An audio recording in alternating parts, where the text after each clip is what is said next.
Hi friends, welcome to our YouTube channel Education for All. Good morning student. तर विद्यार्थी मित्रांनो, आज आपण मराठीचे साधे शब्द अभ्यासणार आहोत. तर साधे शब्द म्हणजे काय? तर ज्या शब्दाला काना, मात्रा, वेलांटी, उकार नसतो अशा शब्दांना म्हणायचं साधे शब्द.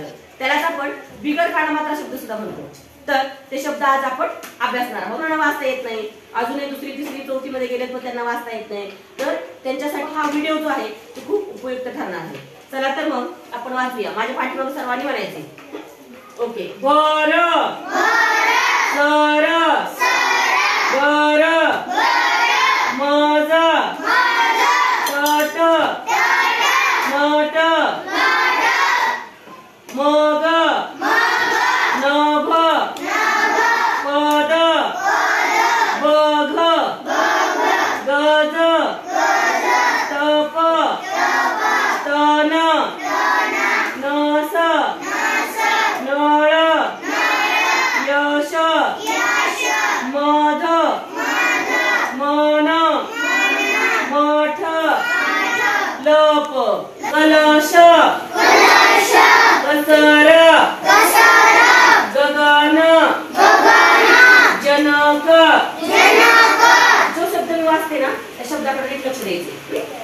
जलद जवस जहर उघड उगम चपळ दमट तरल जबर धवल धरण गत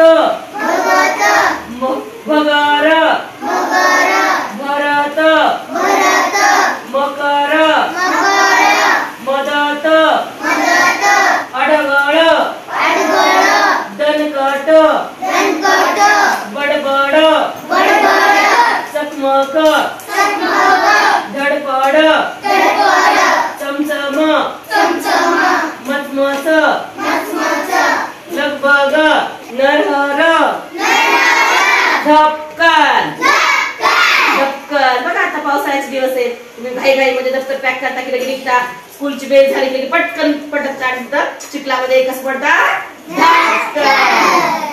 बरकत सळसळ सरपण. सरपण म्हणजे काय माहितीये का? शेतातली लाकडं आणते बघा आई आजी, आणि ते चुलीवर मग त्या चुलीत घालून मग आपण काय करतो, चुलीवर पाणी तापवतो. आता सगळीकडे गॅस आहे, परंतु बऱ्याच जणांच्या घरी अजून सुद्धा चुली आहेत. सरबत सरबत तर सर्वांनाच माहिती, उन्हाळ्यामध्ये आपण सरबतच पित असतो सारखं, आहे की नाही? लिंबू पाणी साखर मीठ लगेच सरबत. हरकत मनगट भरभर पटकन सवलत वटवट. आता हे सगळे शब्द घरी जाऊन परत एकदा वाचायचे. ओके.